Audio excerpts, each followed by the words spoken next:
High Admiral Serax of the Kraxan Empire stood aboard the bridge of his flagship, the Eternal Dawn, watching as another human colony world burned. The flames of their cities painted orange streaks across the planet's atmosphere, beautiful in their own way. Like all beauty in the universe, it had come at a price. The humans had fought bravely, as they always did, but bravery alone couldn't overcome the technological gap between their civilizations. Another victory for the Empire. Admiral, his second in command, Commander Vix, announced with practiced precision. "Shall I inform High Command?" Serax's facial tentacles twisted in what passed for a smile among his species. "Not yet, Commander. Let's ensure there are no survivors this time. The humans have proven resourceful in the past." It had been 3 years since the Kraxan Empire began their systematic conquest of human space. 3 years of victories, each more decisive than the last. The humans had retreated further and further, abandoning their outer colonies one by one.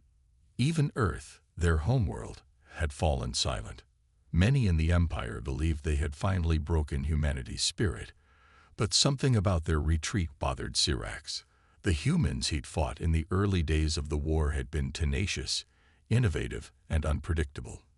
Their ships, though technologically inferior, had often achieved impossible victories through sheer audacity and unconventional tactics. This quiet withdrawal didn't match their profile. "Sir," a sensor operator called out, her voice carrying a note of confusion. "I'm detecting unusual quantum fluctuations in the debris field." Serax moved to the sensor station, his heavy frame casting a shadow over the holographic display. The readings made no sense. Energy patterns that shouldn't exist in natural space. "Analyze and report." Before the operator could respond, the ship's AI blared an alert. The debris field was moving.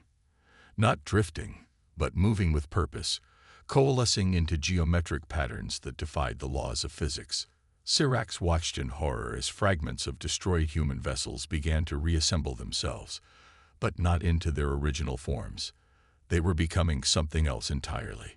"Battle stations," he roared, but it was already too late. The quantum fluctuations reached a crescendo, and space itself seemed to fold inward. Where there had been only debris moments before, a massive vessel now hung in the void. Its hull was midnight black, absorbing light rather than reflecting it, and its design was unlike anything Serax had ever seen. "Impossible," Commander Vix whispered. "Their technology was decades behind ours. This can't be." The mysterious ship's response was immediate and devastating. Beams of concentrated quantum energy lanced out from ports along its hull, but they didn't strike Serax's ships directly. Instead, they created localized distortions in space-time, causing sections of his fleet to age thousands of years in seconds. 3 cruisers crumbled to dust before his eyes. "Return fire," Serax ordered, but conventional weapons proved useless against the vessel's quantum-reinforced hull. Each shot was absorbed into microscopic folds in space-time, emerging somewhere else in the galaxy as harmless radiation. A transmission cut through their comm systems, broadcasting on all frequencies. The voice was human, calm, and almost apologetic. "This is Admiral Sarah Chen of the Earth ship Prometheus. For 3 years, we let you believe you were winning. For 3 years, we watched you destroy empty colonies and automated outposts while we completed Project Lazarus. You thought we were retreating, Admiral Serax. We were advancing in a different direction." Serax's bridge crew looked to him for orders, but for the first time in his military career, he had none to give. The humans hadn't been running away. They had been running toward something that had changed the fundamental rules of warfare. "We're receiving similar reports from all sectors," Commander Vix reported, her voice shaking. "Quantum ships, emerging from debris fields throughout human space. They're retaking everything we conquered. Not just retaking, they're reversing the damage, restoring worlds we destroyed." Admiral Chen's voice returned. The Kraxan Empire believed that technological superiority meant victory was inevitable. We believe something different, that necessity is the mother of invention, and that humanity's greatest strength has always been our ability to transform defeat into opportunity. You forced us to achieve the impossible, Admiral. For that, you have our thanks. The Prometheus's quantum drives hummed to life, and Syrax watched helplessly as reality bent around his fleet. In a moment of crystal clarity, he understood that the war had been lost 3 years ago. They just hadn't known it until now. Deep within the asteroid belt of humanity's home system, Dr. Elena Rodriguez stood before a wall of holographic displays, each showing a different quantum fold operation across former human space. The secret facility, dubbed Nexus, had been her home for the past 3 years. While the Kraxan Empire celebrated their supposed victories, she and thousands of Earth's brightest minds had worked tirelessly in facilities like this, scattered throughout the solar system's most inhospitable regions. Dr. Rodriguez, a young assistant, called out, "The Prometheus just reported successful deployment in the Arcturus sector. Admiral Chen confirms total victory over the local Kraxan fleet." Elena nodded, allowing herself a small smile. The quantum fold technology had exceeded even her most optimistic projections. What had started as a desperate experiment in her university lab had evolved into humanity's greatest achievement and their salvation. She remembered the day everything changed, when the first Kraxan ships appeared in human space.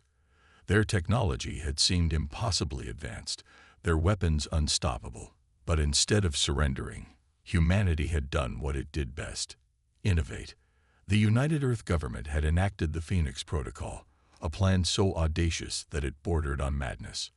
While their military fought delaying actions and conducted strategic retreats, the bulk of human resources and intellectual capital had been redirected to Project Lazarus.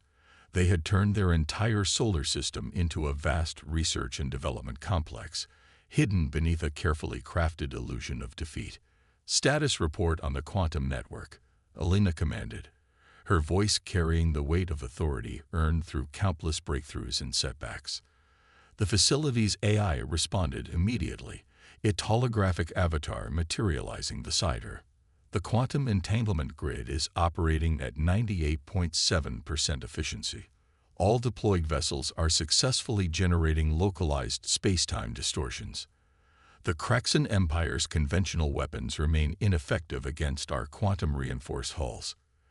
Elena walked to the central platform, where a real-time representation of the galaxy showed humanity's quantum ships emerging throughout former human space.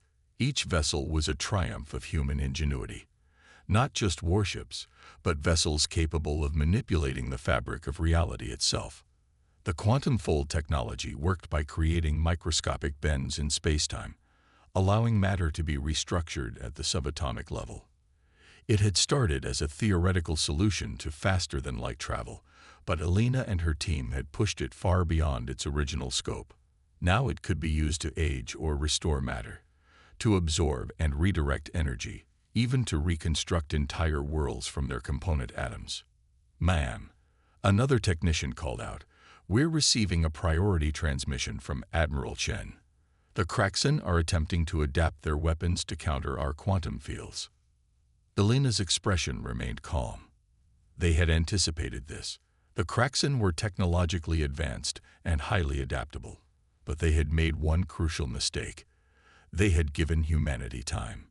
Time to think, to plan, to perfect their new technology while maintaining the illusion of defeat. "Initiate Phase 2, she ordered. Throughout the facility, hundreds of scientists and engineers sprang into action. Phase 2 wasn't just about winning battles, it was about reshaping the fundamental rules of warfare.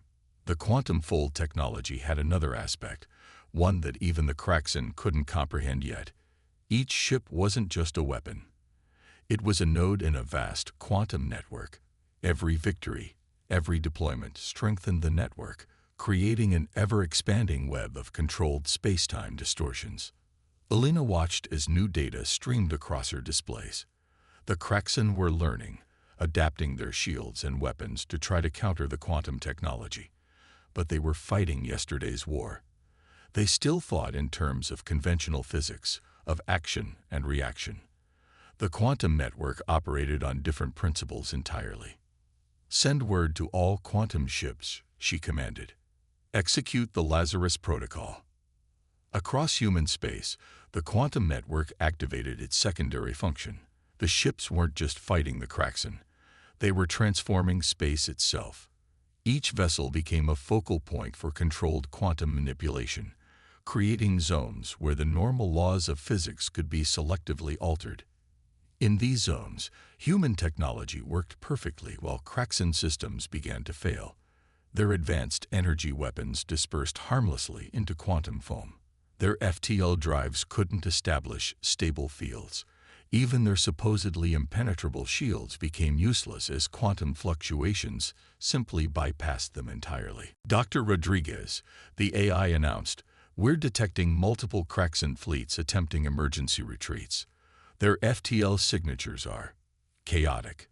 They appear to be having difficulty maintaining stable faster-than-light fields within our quantum zones." Elena nodded. The Kraxen were finally beginning to understand the true nature of their defeat. They had conquered space through superior technology, but humanity had learned to change face itself. There would be no quick victory for either side now, but humanity had achieved something far more valuable than mere military superiority. They had changed the rules of the game entirely, and in doing so, they had ensured their survival in a hostile universe. The quantum network would continue to grow, creating safe zones where human civilization could rebuild and expand. The Kraxen Empire would have to choose: adapt to the new reality, or watch their supposed technological superiority become meaningless within humanity's transformed space. As Elena watched the tactical displays, she saw not just victory, but vindication. Humanity had done more than survive. They had evolved, pushing the boundaries of science and reality itself. The quiet years of preparation had given birth to something unprecedented, a civilization that could reshape the cosmos to suit its needs. Supreme Commander Krell of the Kraxen Empire stood before the gathered War Council, his metallic scales reflecting the harsh light of the command center. The holographic display showing the current state of the war painted a grim picture. Nearly a third of their conquered territory had fallen to the humans' mysterious quantum ships in less than a week. "The situation is unprecedented," Krell announced, his voice echoing through the chamber. "These humans have developed technology that defies our understanding of physics. Our standard tactical responses have proven insufficient." The assembled admirals and generals shifted uncomfortably. The Kraxen Empire had ruled through technological supremacy for centuries. The idea that a supposedly inferior species had not only caught up but surpassed them was almost impossible to accept. "I have authorized the deployment of the Grand Armada," Krell continued. "All available ships are being recalled from the outer territories. We will meet this human threat with overwhelming force." In the void between stars, the largest fleet ever assembled in Kraxen history emerged from faster-than-light travel. 5,000 ships, from massive dreadnoughts to agile destroyers, formed up in attack formation.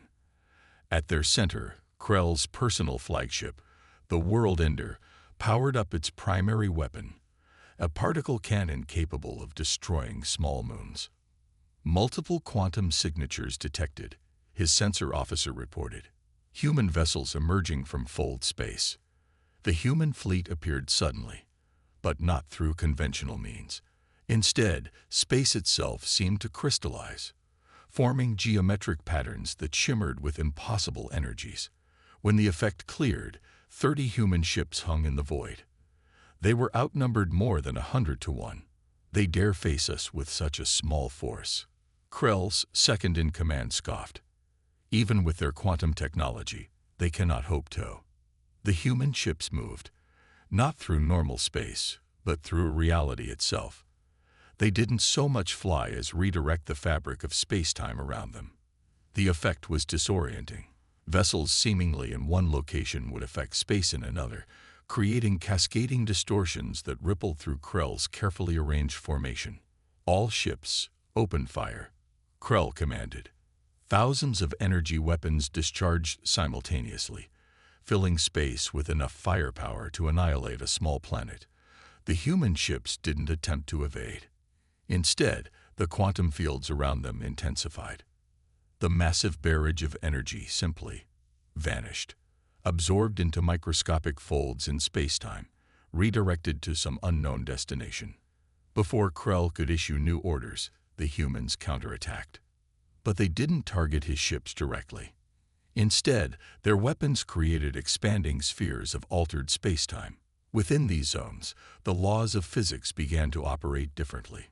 Craxan energy weapons discharged harmlessly, their particles decaying instantly within the altered space. Shield generators overloaded as they tried to maintain stable fields in regions where stability itself had become fluid. Impossible, Krell whispered, watching as his mighty armada began to fall apart. Ships at the edge of the formation attempted to retreat, but their faster-than-light drives couldn't establish stable fields within the quantum-altered space. They were trapped. A transmission cut through all frequencies, bypassing the Craxan's most sophisticated encryption. The human voice was calm, almost diplomatic. "This is Fleet Admiral Marcus Chen of the Earth Defense Force. Your technology is impressive, Supreme Commander Krell, but you're still thinking in terms of conventional warfare. We've moved beyond that." As if to emphasize the point, several human ships executed a maneuver that should have been impossible. They merged their quantum fields, creating a massive distortion that began to age the metal of Craxan ships by centuries in seconds. Entire squadrons of destroyers crumbled to dust. "Pull back," Krell ordered, but it was too late. The quantum effect was spreading, creating a web of altered space that trapped his fleet in a three-dimensional maze of shifting reality. Ships that tried to escape found themselves emerging from fold space in entirely wrong locations, their navigation systems unable to cope with space that no longer followed normal rules. The World Ender's primary weapon powered up, its particle cannon gathering enough energy to potentially break through the quantum interference. Krell watched the power readings climb, hoping that sheer destructive force might overwhelm whatever technological sorcery the humans had developed. The cannon fired, a beam of pure energy, powerful enough to crack a planet's crust, lanced out toward the nearest human vessel. For a moment, it seemed to connect, but then reality itself intervened. The beam curved, following the contours of distorted spacetime, eventually forming a perfect loop that connected back to its point of origin. Krell watched in horror as his flagship's own weapon fire began to approach from behind, trapped in an endless temporal loop. "Shut it down," he screamed, but the quantum distortions had affected their control systems. The World Ender's computer could no longer distinguish between past and future commands. A demonstration was necessary, Admiral Chen's voice returned. "But wholesale destruction isn't our goal. The quantum technology can be used to create as easily as it can destroy. We offer you a choice, Supreme Commander. Continue this war and watch as your technological advantage becomes meaningless within our transformed space, or begin diplomatic discussions for a new era of coexistence." As if to prove the point, several human ships combined their quantum fields again. But this time, instead of destroying, they began to repair the damage to the Craxan ships caught in the earlier temporal distortions. Metal reformed, systems restored themselves, but with one crucial difference: all weapons remained offline. Krell stood on his bridge, watching as the mighty Grand Armada was systematically neutralized not through destruction, but through the fundamental manipulation of reality itself. The humans hadn't just developed better weapons, they had changed the nature of space itself to render conventional warfare obsolete. For the first time in his long military career, Supreme Commander Krell of the Craxan Empire did something unprecedented. He opened a channel to discuss surrender terms. The Imperial Palace on Craxos Prime had never felt so silent. In the Grand Chamber, the Emperor's advisors gathered in an atmosphere thick with tension.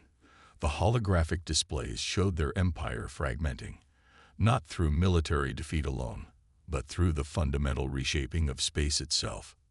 Emperor Vexthor, his iridescent scales dulled with age and stress, watched as another report of fleet failures scrolled across his personal display. "How?" he demanded, his voice barely containing his rage. "How did we miss this? Our intelligence network spans galaxies, yet we never detected their quantum research." High Scientist Mira, her tentacles writhing with nervous energy, stepped forward. "Your Imperial Majesty, the humans, they deceived us in ways we never considered possible. While we watched their visible infrastructure crumble, they were building something entirely different, a technology that doesn't just break the rules of physics, it rewrites them." The Emperor's inner chamber had become a hub of frantic activity. Scientists, military leaders, and political advisors worked around the clock, trying to understand and counter the human quantum technology. But each attempt to adapt their own technology had failed spectacularly. "Show me," the Emperor commanded. Mira activated a detailed hologram showing their latest attempt to replicate the humans' quantum fields. "We've tried to create our own version of their space-time manipulation technology, but our understanding of quantum mechanics is insufficient. When we attempt to generate similar fields, this happens." The hologram showed a Kraxan research vessel attempting to create a quantum field. Instead of the smooth, controlled distortions the humans achieved, the space around the ship shattered like glass, consuming the vessel in a cascade of temporal paradoxes. "We lost 3 research teams trying to reverse engineer their technology," Mira continued. "The problem isn't just technical, it's conceptual. The humans aren't just using advanced technology. They're operating on principles we never even theorized were possible." Supreme Commander Krell, still bearing the shame of his defeat at the hands of the human fleet, spoke up. "Then we must adapt our strategy. If we cannot match their technology, perhaps we can find its limitations, its weaknesses." But even as he spoke, new reports flooded in. The quantum zones were expanding, creating vast regions of space where Kraxan technology simply couldn't function as designed. Their mighty warships, once the terror of the galaxy, were being reduced to drifting hulks by subtle changes in the underlying fabric of reality. "There's more," Mira added, her voice dropping. "We've detected something extraordinary about these quantum zones. They're learning, evolving. Each interaction with our technology makes them more efficient at neutralizing it. It's as if the humans have created a living network of altered spacetime." The Emperor's throne room fell silent as the implications sank in. They weren't just losing a war, they were becoming obsolete. Their entire civilization, built on technological superiority, was being rendered irrelevant by an enemy they had gravely underestimated. "Your Majesty," a young advisor dared to speak, "perhaps we should consider the humans' offer of diplomatic relations. They've shown remarkable restraint in victory. Instead of destroying our ships, they've mostly disabled them. They speak of coexistence rather than conquest." Emperor Vexthor's facial scales flickered with conflicting emotions. The Kraxan Empire had never negotiated from a position of weakness. Yet here they were, facing an enemy that had transformed the very nature of space warfare. "Show me the latest tactical analysis," he commanded. The holographic display shifted, showing the current state of the conflict. The quantum zones now covered nearly 40% of former Kraxan space. Within these regions, human ships moved freely while Kraxan vessels struggled with the most basic operations. Their mighty energy weapons were useless, their advanced shields meaningless against an enemy that could simply fold space around them. "There's something else," Mira added hesitantly. "We've observed the humans, restoring worlds we previously destroyed, not just repairing damage, but literally reversing time within localized fields to bring back entire ecosystems, populations. They're not just defeating us, they're undoing our very legacy of conquest." The Emperor's claws dug into the arms of his throne. His empire had spread across the stars through force and technological superiority. Now they faced an enemy that had transcended traditional warfare entirely. The humans hadn't just developed better weapons, they had fundamentally changed the rules of civilization itself. "Prepare a diplomatic delegation," Emperor Vexthor finally commanded, each word seeming to physically pain him. "But simultaneously, divert all available resources to understanding this quantum technology. The Craxan Empire will not fade into irrelevance. If we cannot defeat this new paradigm, we must learn to exist within it." As the Emperor's chambers emptied, Mira remained behind, studying the holographic displays. The quantum zones continued to expand, each one a testament to humanity's achievement. In their arrogance, the Craxan had pushed humanity to the brink, and in doing so, they had forced them to achieve the impossible. Now, the price of that arrogance would reshape their civilization forever. 1 year after the Craxan Empire's attempted conquest of Earth, the Great Hall of the Galactic Concordat hummed with activity. Representatives from 100 species gathered to witness something unprecedented: the formal integration of quantum-controlled space into galactic law. Dr. Elena Rodriguez stood beside Admiral Sarah Chen, watching as human and Craxan diplomats finalized the details of their new accord. The quantum network now stretched across nearly a quarter of known space, creating regions where the laws of physics themselves could be selectively modified. "Did you ever imagine this outcome when you first developed the quantum fold technology?" Admiral Chen asked quietly. Elena smiled, remembering those desperate early days in the hidden laboratories. "We were just trying to survive. But somewhere along the way, we created something that transcended warfare entirely." The main display showed real-time footage of a joint human-Craxan operation, where once there had been battles, now there was cooperation. A Craxan dreadnought, its systems modified to work within quantum space, moved alongside human ships. Together, they were using the quantum fields to restore a world that had been ravaged by centuries of industrial exploitation. "The quantum network has evolved beyond our initial projections," Elena explained to the assembled delegates. "It's not just a weapon or a defense system. It's becoming a tool for galactic restoration. Within quantum-controlled space, we can accelerate or reverse entropy itself. We can heal worlds, clean poisoned atmospheres, even preserve dying stars." Emperor Vexthor, attending via holographic projection, spoke next. His once proud voice now carried notes of hard-earned wisdom. "The Craxan Empire acknowledges that our previous path of conquest was unsustainable. Through humanity's innovation, we have been shown a different way forward. Our scientists now work alongside humans, learning to understand and adapt to quantum-modified space. The agreement being signed today would change everything. The quantum network would be jointly administered by a council of all spacefaring races, with humanity and the Craxan serving as primary custodians. The technology that had been born in war would now serve as the foundation for a new era of galactic cooperation." Supreme Commander Krell, now serving as the head of the Joint Fleet, brought up a tactical display. It showed the current extent of quantum-controlled space, but the map was different now.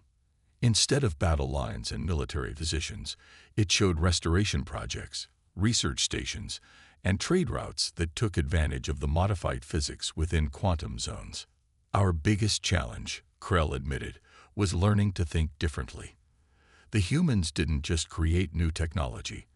They forced us to evolve our understanding of what's possible. In quantum space, the old rules of power and dominance become meaningless. We must either adapt or become relics."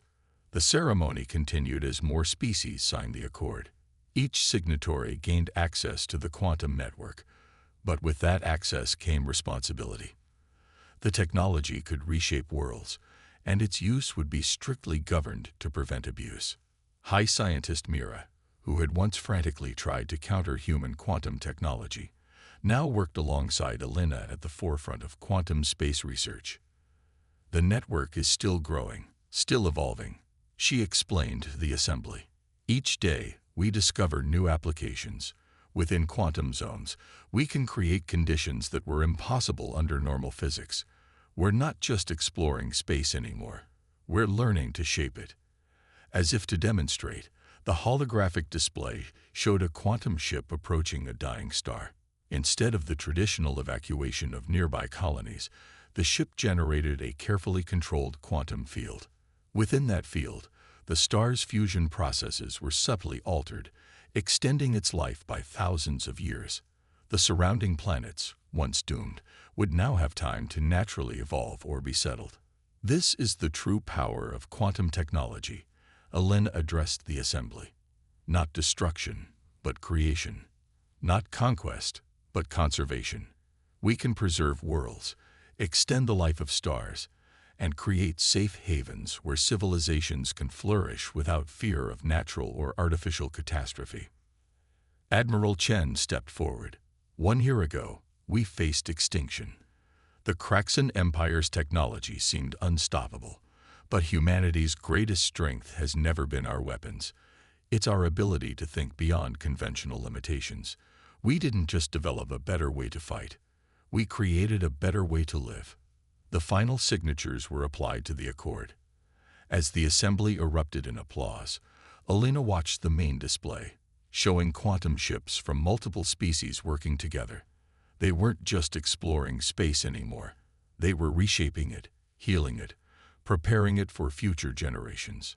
The quantum network will continue to grow, she told Admiral Chen privately.